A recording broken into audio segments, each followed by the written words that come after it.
আসসালামু আলাইকুম, স্বাগতম আপনাকে বিশ্ব নিউজের সর্বশেষ আপডেটে। প্রথমে থাকবে শিরোনাম। ইরানে কঠোর আঘাত এখনও করেনি, মূল আক্রমণ শিগগিরই ট্রাম্প। ভুল করে 3টি মার্কিন যুদ্ধ বিমান ভূপাতিত করেছে কুয়েত। বিরোধীদের সমালোচনার পরেও ইরানে যুক্তরাষ্ট্র হামলায় কেন নীরব মোদি? এতক্ষণ ধরে শুনলেন সংবাদের শিরোনাম, এখন বিস্তারিত। ইরানে কঠোর আঘাত এখনও করেনি, মূল আক্রমণ শিগগিরই ট্রাম্প। সাবেক মার্কিন প্রেসিডেন্ট ডোনাল্ড ট্রাম্প সম্প্রতি এক বিশেষ সাক্ষাৎকারে ইরানের বিরুদ্ধে তার ভবিষ্যৎ সামরিক পরিকল্পনার বিষয়ে অত্যন্ত চাঞ্চল্যকর ও কঠোর হুঁশিয়ারি প্রদান করেছেন। তিনি স্পষ্ট করে জানিয়েছেন যে ইরানের উপর এখন পর্যন্ত যে ধরনের ছোটখাটো হামলা বা চাপ তৈরি করা হয়েছে সেগুলোকে কোনোভাবেই চূড়ান্ত আঘাত হিসেবে গণ্য করা যাবে না। ট্রাম্পের দাবি অনুযায়ী মার্কিন সামরিক বাহিনীতে তেহরানের গুরুত্বপূর্ণ কৌশলগত লক্ষ্যবস্তুগুলো চিহ্নিত করে রেখেছে এবং যেকোনো সময় বড় ধরনের অভিযান শুরু হতে পারে। তিনি তার বক্তব্যে উল্লেখ করেছেন যে ইরানি প্রশাসনের পারমাণবিক উচ্চাকাঙ্ক্ষা এবং আঞ্চলিক প্রভাব খর্ব করতে হলে কেবলমাত্র ছোটখাটো নিষেধাজ্ঞায় কাজ হবে না, বরং সরাসরি আঘাত প্রয়োজন। মার্কিন নীতি নির্ধারক ও সামরিক বিশ্লেষকদের মতে ট্রাম্পের এই বক্তব্য মধ্যপ্রাচ্যের ভূপৃষ্ঠে ভয়ঙ্কর উত্তেজনার পারদ বাড়িয়ে দিয়েছে, যা যুদ্ধের সংজ্ঞা তৈরি করছে। তিনি বারবার জোর দিয়ে বলছেন যে শত্রুপক্ষকে দুর্বল করার জন্য তার হাতে এমন কিছু তুরপের তাস রয়েছে যা প্রয়োগ করলে ইরানের সামরিক সক্ষমতা মুহূর্তের মধ্যে ধূলিসাৎ হয়ে যাবে। পেন্টাগন এবং গোয়েন্দা সংস্থাগুলোর সাথে আলোচনার সাপেক্ষে এই সম্ভাব্য আক্রমণের ছক সাজানো হয়েছে বলে তিনি ইঙ্গিত দিয়েছেন, যা বিশ্ব অর্থনীতিতেও বড় প্রভাব ফেলতে পারে। ট্রাম্প মনে করেন যে বর্তমানে বৈশ্বিক পরিস্থিতিতে ইরানকে আর ছাড় দেওয়ার কোনো সুযোগ নেই এবং অতি শীঘ্রই সেই কাঙ্ক্ষিত মূল আক্রমণ পরিচালিত হবে বলে তিনি বিশ্বাস করেন। এই ঘোষণার পর থেকেই পারস্য উপসাগরীয় অঞ্চলে মার্কিন যুদ্ধজাহাজ এবং বোমারু বিমানগুলোর তৎপরতা আগের তুলনায় কয়েক গুণ বৃদ্ধি পেয়েছে বলে বিভিন্ন সূত্রে খবর পাওয়া যাচ্ছে।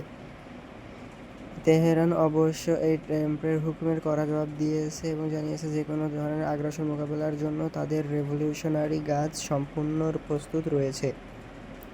বিশ্বের বড় বড় পরাশক্তিগুলো ট্রাম্পের এই আক্রমণাত্মক অবস্থানের কারণে গভীর উদ্বেগ প্রকাশ করেছে, কারণ এটি জ্বালানি তেলের বাজারে অস্থিরতা বাড়ার সম্ভাবনা রয়েছে।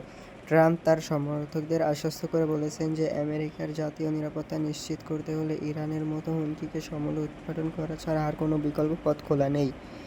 তিনি বর্তমানে প্রশাসনের সমালোচনা করে বলেছেন যে তাদের দুর্বল নীতির কারণে ইরান বেপরোয়া হয়ে উঠেছে এবং ফলে থাকলে এই পরিস্থিতি অনেক আগেই নিয়ন্ত্রণে থাকত। সামনের দিনগুলোতে এই উত্তেজনা কোন দিকে মোড় নেয় এবং ট্রাম্পের দেওয়া এই শীঘ্রই শব্দটি ঠিক কবে বাস্তবে রূপ নেয় তা নিয়ে এখন সারা বিশ্বের নজর মধ্যপ্রাচ্যে নিবদ্ধ।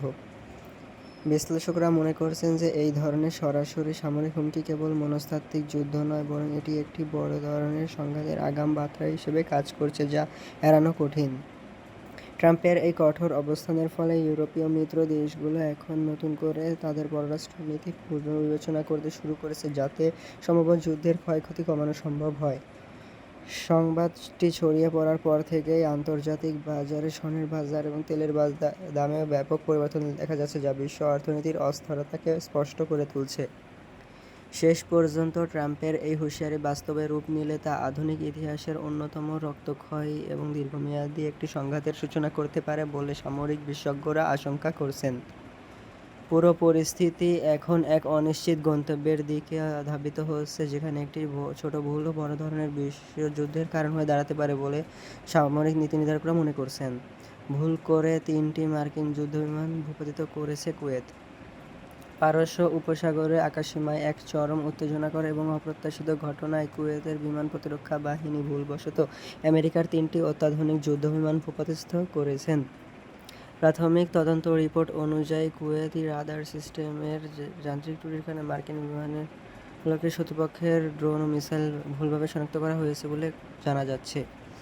ঘটনাটি ঘটার সাথে সাথেই কুয়েতের প্রতিরক্ষা মন্ত্রণালয় থেকে একটি উচ্চ পর্যায়ের জরুরি বৈঠক ডাকা হয়েছে এবং এই অনাকাঙ্ক্ষিত দুর্ঘটনার জন্য গভীর দুঃখ প্রকাশ করা হয়েছে।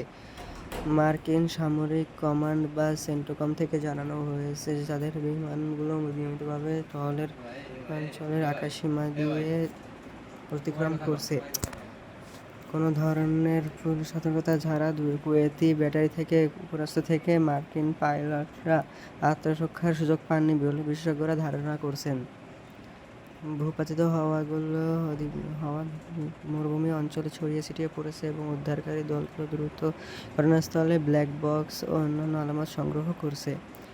এই ঘটনার ফলে দীর্ঘদিনের দুই মিত্র যুক্তরাষ্ট্র এবং কুয়েতের মধ্যে এক ধরনের সাময়িক কূটনৈতিক টানা ও অস্থিরতা তৈরি হওয়াটা এখন সময়ের ব্যাপার মাত্র। পেন্টাগন এই ঘটনার পুঙ্খানুপুঙ্খ তদন্ত দাবি করেছে এবং কেন আইডেন্টিফিকেশন ফ্রেন্ড ফোর্সেস সিস্টেম কাজ করেনি তা নিয়ে গভীর উদ্বেগ ও সংশয় প্রকাশ করেছে। কুয়েতের সামরিক কর্মকর্তারা দাবি করছেন যে সেই মুহূর্তে ওই এলাকায় একাধিক অজ্ঞাত সিগন্যাল পাওয়া হচ্ছিল, যার অপারেটররা বিভ্রান্ত হয়ে এই চরমহল সিদ্ধান্ত নিয়েটি ফেলেছে। মার্কিন নৌবাহিনী ও বিমান বাহিনী ওই অঞ্চলে তাদের সতর্কতা জারি করেছে এবং এই দুর্ঘটনার পেছনে কোনো নাশকতামূলক পরিকল্পনা আছে কিনা তা খতিয়ে দেখতে গোয়েন্দারা কাজ করছে। বিশ্বের অন্যতম সুরক্ষিত আকাশসীমায় এ ধরনের মারাত্মক ভুল কীভাবে সম্ভব হলো তা নিয়ে সামরিক বিশ্লেষকদের মাঝে ব্যাপক জল্পনা-কল্পনা এবং নানা ধরনের বিতর্ক শুরু হয়েছে। কুয়েত সরকার ক্ষতিগ্রস্ত বিমানের ক্ষতিপূরণ এবং আহত হতে পারা বিষয়ে মার্কিন প্রশাসনের সাথে সরাসরি যোগাযোগ বজায় রাখছে বলে রাষ্ট্রীয় বার্তায় জানানো হয়েছে। এই ঘটনাটি এমন এক সময় ঘটল যখন মধ্যপ্রাচ্যে ইরানের সাথে আমেরিকার চরম উত্তেজনা বিরাজ করছে এবং যে কোনো ভুল সংকেত বড় ধরনের যুদ্ধের দাবানল জ্বালিয়ে দিতে পারে। আন্তর্জাতিক গণমাধ্যমগুলো এই খবরটিকে একটি বিরল এবং নজিরবিহীন সামরিক ভুল হিসেবে আখ্যায়িত করেছে, যা ভবিষ্যৎ যুদ্ধ মহড়াগুলোর ক্ষেত্রে নতুন করে নিয়োগ তৈরি তাগিদ দিচ্ছে।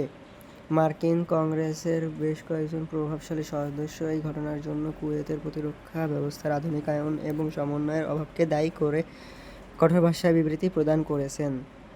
সাময়িকভাবে ওই অঞ্চলে আকাশসীমা বেসামরিক এবং সামরিক উভয় ধরনের ফ্লাইটের জন্য আংশিক বন্ধ রাখা হয়েছে, যাতে নতুন করে আর কোনো দুর্ঘটনা ঘটার সম্ভাবনা না থাকে।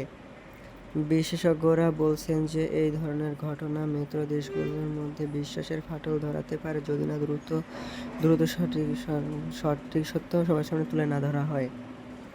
আগামী কয়েকদিনের মধ্যে ওয়াশিংটন এবং কুয়েত সিটির মধ্যে উচ্চ পর্যায়ে সামরিক প্রতিনিধিদের বৈঠক হওয়ার কথা রয়েছে, যেখানে এই সংকটের একটি সম্মানজনক সমাধান খোঁজা হবে।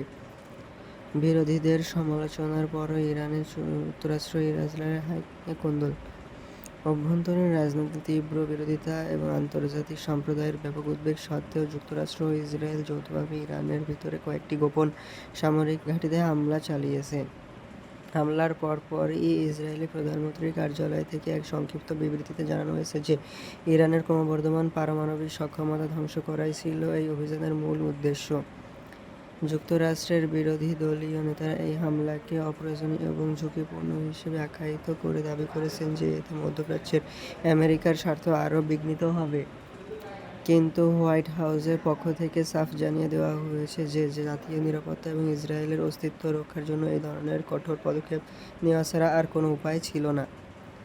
হামলায় অত্যাধুনিক স্টিলথ ফাইটার এবং দূরপাল্লার ক্ষেপণাস্ত্র ব্যবহার করা হয়েছে, যা ইরানের আকাশ প্রতিরক্ষা ব্যবস্থাকে ফাঁকি দিয়ে নির্দিষ্ট লক্ষ্যবস্তুতে নির্ভুলভাবে আঘাত হানতে সক্ষম হয়েছে। তেহরানের পক্ষ থেকে এই হামলার তীব্র নিন্দা জানানো হয়েছে এবং তারা প্রতিশ্রুতি দিয়েছে যে সঠিক সময়ে এই ধৃষ্টতার উপযুক্ত এবং দাঁতভাঙা জবাব দেওয়া হবে, যা কেউ কল্পনাও করতে পারবে না। ইউরোপীয় ইউনিয়ন এবং জাতিসংঘ এই পরিস্থিতির উপর গভীর নজর রাখছে এবং উভয় পক্ষকেই সর্বোচ্চ ধৈর্য ধারণ করার আহ্বান জানাচ্ছে, যাতে পূর্ণাঙ্গ যুদ্ধ এড়ানো সম্ভব হয়। ইসরায়েলের ভেতরেও এই হামলা নিয়ে মিশ্র প্রতিক্রিয়া দেখা দিয়েছে, যেখানে বিরোধীরা মনে করছেন যে এর ফলে হিজবুল্লাহ এবং হামাস নতুন করে ইসরায়েলি ভূখণ্ডে হামলা শুরু করতে পারে। সামরিক বিশ্লেষকরা মনে করছেন যে এই হামলা মূলত ইরানের ব্যালিস্টিক মিসাইলের প্রোগ্রাম এবং ড্রোন উৎপাদন কেন্দ্রগুলোকে লক্ষ্য করে চালানো হয়েছে, যাতে তাদের সামরিক শক্তি দুর্বল হয়ে পড়ে। আমেরিকার অনেক সাধারণ নাগরিক এই যুদ্ধের ব্যয়ভার এবং সম্ভাব্য প্রাণহানির কথা চিন্তা করে রাজপথে বিক্ষোভ প্রদর্শন করেছে এবং কূটনৈতিক সমাধানের উপর জোর দিয়েছেন। তা সত্ত্বেও পেন্টাগন দাবি করছে যে এই অভিযানের ফলে ইরানের সামরিক অবকাঠামো অপূরণীয় ক্ষতি হয়েছে এবং তারা নতুন করে বড় আক্রমণ করার হারিয়েছে। রাশিয়া এবং চীন এই হামলার কড়া সমালোচনা করেছে যে একতরফাভাবে অন্য কোনো সার্বভৌম রাষ্ট্রের উপর এভাবে আক্রমণ চালানো আন্তর্জাতিক আইনের চরম লঙ্ঘন এবং এটি নিন্দনীয়। এই হামলার পর মধ্যপ্রাচ্য জুড়ে মার্কিন দূতাবাস এবং সামরিক ঘাঁটিগুলোতে রেড অ্যালার্ট জারি করা হয়েছে, কারণ যে কোনো সময় বড় ধরনের পাল্টা আক্রমণের আশঙ্কা করা হচ্ছে। তেল আবিব এবং ওয়াশিংটন ক্রমাগত গোয়েন্দা তথ্য বিনিময় করছে, যাতে ইরানের সম্ভাব্য প্রতিশোধমূলক পদক্ষেপের বিষয়ে আগে থেকে প্রস্তুতি গ্রহণ করা যায় এবং ক্ষয়ক্ষতি কমানো যায়। বিরোধীরা বলছেন যে এই ধরনের সামরিক উন্মাদনা কেবল আঞ্চলিক অস্থিরতাই বাড়াবে না, বরং এটি বিশ্বজুড়ে নতুন উগ্রবাদের ঢেউ তৈরি করতে পারে, যা দীর্ঘমেয়াদে সবার জন্য ক্ষতিকর হবে। তবে যুক্তরাষ্ট্র এবং ইসরায়েল অটল রয়েছে। তারা জানিয়েছে যে প্রয়োজন হলে ভবিষ্যতে আবার এই ধরনের প্রতিরোধমূলক হামলা পরিচালনা করা হবে, যদি ইরান তাদের নীতি না বদলায়। আন্তর্জাতিক রাজনীতিতে এই আক্রমণটি এক নতুন মেরুকরণ সৃষ্টি করেছে, যেখানে ক্ষমতাধর দেশগুলো এখন সরাসরি দুটি ভাগে বিভক্ত হয়ে পড়ার উপক্রম হয়েছে, যা অত্যন্ত উদ্বেগজনক।